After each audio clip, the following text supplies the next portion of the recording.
ঈশানের এক কথায় এবার দেবলীনা থেকে শুরু করে পরিবারের সকলের মুখ বন্ধ হয়ে গেল। হ্যাঁ বন্ধুরা, ভিডিওতে লাইকটি দেখতে থাকুন। যে মুহূর্তে কিনা দেবলীনা কুসুমের কাছে গিয়ে কুসুমকে চরম অপমান করে কুসুমকে বলতে থাকে যে ইচ্ছে করছে ঠাস করে তোমার গালে ঠাসি একটা চড় লাগিয়ে দিয়ে, তোমার লজ্জা করছে না? তুমি এই মুখ কী করে দেখাও সকলের সামনে, বলো তো? নির্লজ্জ বেহায়া কোথাকার, তুমি কি মনে করেছিলে তুমি যে এই সব প্রমাণ দেখিয়ে তুমি রীতিমতো আমার কাছ থেকে ঈশানকে কেড়ে নিবে? শোনো, আমার এবারে বউ হয়ে আসার স্বপ্নতে না কেউ কোনো দিনও ভঙ্গ করতে পারবে না, কারণ স্বয়ং ইন্দ্রাণী গাঙ্গুলি আমাকে চয়েস করেছে এই বাড়ির বউয়ের উপযুক্ত বলে।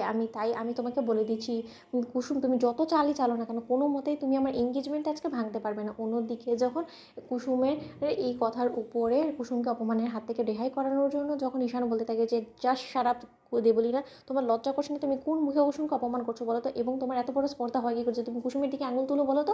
কুসুমের চরিত্র নিয়ে কথা বলার অধিকার তোমার নেই। অন্যদিকে যখন দেবলীনা বলতে থাকে যে ও তোমার কী হয় বলো তো ঈশান, যে সব সময় তুমি ওর তরফদারি করা শুরু করে দাও বলো তো? ও জাস্ট এবারের একটা কাজের মেয়ে এবং ওর যোগ্যতাও নেই এবারের কাজের লোক হওয়ার। তার শর্ত শুধুমাত্র ইন্দ্রাণী আন্টি দয়াতে ও এখানে কাজ পেয়েছে, এ থাকে কোনো কিছু বেশি না। তাহলে ও নিজেকে এই বাড়ির পাত্রী কেন বানিয়ে ফেলেছে নিজেকে বলো তো? শুধুমাত্র ইন্দ্রাণী আন্টি এবং তোমরা সকলে মিলে ওকে আশকারা দিয়েছো কি আজকে এত বড় একটা সাহস করেছে যে ও আমার সন্ধ্যেটাকে মাটি করে দেবে? এত বড় দুঃসাহস ওর!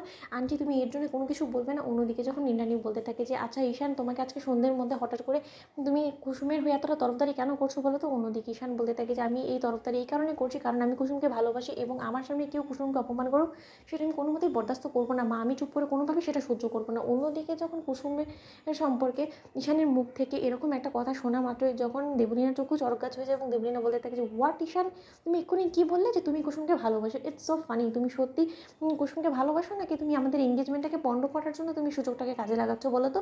অন্যদিকে যখন ঈশান বলতে থাকে যে বা যারা এই ছবিটা পাঠিয়েছে তার সম্পর্কে আমি বিন্দুমাত্র কোনোরকম কোনো কথা জানি না ঠিকই, কিন্তু সে যে ছবিটা পাঠিয়েছে এই ছবিটা আমার খুব কাছের, কারণ আমি এই ছবির মধ্যে কুসুমকে যেভাবে ধরে আছি তাতে করে আমার সবসময় এটা মনে হয় যে আমি কুসুমকে ফিল করতে পারি এবং কুসুম আমার সত্যি খুব কাছের এবং কুসুমকে আমি মনে প্রাণে ভালোবাসি এবং ওকেই আমি আমার জীবনসঙ্গী করতে চাই এবং এটাই আমার শেষ কথা।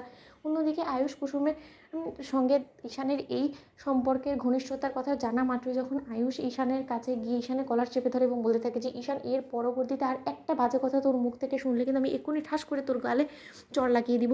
তুই ভুলে যাচ্ছিস তুই গাঙ্গুলি পরিবারের ছেলে এবং গাঙ্গুলি পরিবারের ছেলে হয়ে তুই সকলের সামনে একটা মেয়েকে কী করে অপমান করতে পারিস বলতো? তুই দেখছিস তোর কারণে আজকে কুসুমকে কতটা অপমান অপদস্থ হতে হচ্ছে। একেই তো কুসুমকে অলরেডি দেবলীনা ভুল বুঝে ওকে অপমান করা শুরু করে দিয়েছে, এর মাঝখানে তোর এরকম একটা নোংরা মন্তব্য কতটা প্রভাব ফেলবে কুসুমের জীবনে সেটা একবার তুই ভেবে দেখেছিস? তুই ভুলে যাস না সকল আত্মীয় স্বজন থেকে শুরু করে আমাদের স্পেশাল ক্লায়েন্টসরাও কিন্তু এখানে আছে। অন্যদিকে যখন ঈশান বলতে থাকে যে তাতে কী ভাইদা, যেটা সত্য আমি সেটাই বলেছি, আমি কুসুমকে ভালোবাসি এবং এটাই সত্য। তো বন্ধুরা, লাইক এবং শেয়ার করে সাবস্ক্রাইব করতে ভুলো না।